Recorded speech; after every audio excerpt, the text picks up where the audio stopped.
eksperimentuoti ir imti medžiagas į savo rankas, tam, kad jas paverstume savo sprendimais.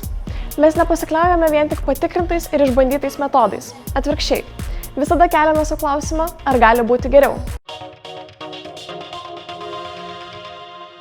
Transporto inžinerijos fakultete studentai gali rinktis iš daugybės studijų krypčių susijusių su transportu, pradedant ekonomiką ir logistiką, geležinkelių inžineriją, baigiant autonominiu transportu.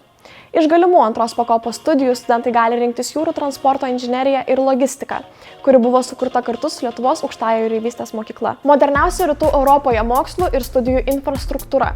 Fakultete studentai gali mokytis, siekti žinių, tirti, kurti transporto priemones bei jų jėgaines, hidraulinės ir pneumatinės sistemas, vamzdynų transporto elementus, skirti dėmesį logistikos ir transporto vadybos tyrimams ir kita. Fakultetas dalyvauja formuojant Lietuvos ir Europos transporto politiką.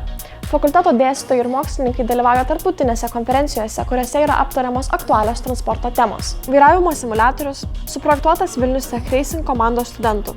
Simuliatoriuje sumontuota aukšto lygio įranga, kaip Direct Drive vairo sistema, Load Cell tipo pedalai, judanti platforma, leidžianti itin tiksliai atkartoti automobilio pojūčius bei jėgas perduodamas per vairą. Simuliatoriaus pagalba vykdomi tyrimai, modeliuojant bei keičiant eismo sąlygas, skirtingus automobilius, orą, kelio dangos tipą bei būklę, supančią infrastruktūrą. Kai prie simuliatoriaus nevyksta tyrimai, simuliatoriumi naudojasi studentų lenktynininkų komanda Transport Engineers by Vilnius Tech University.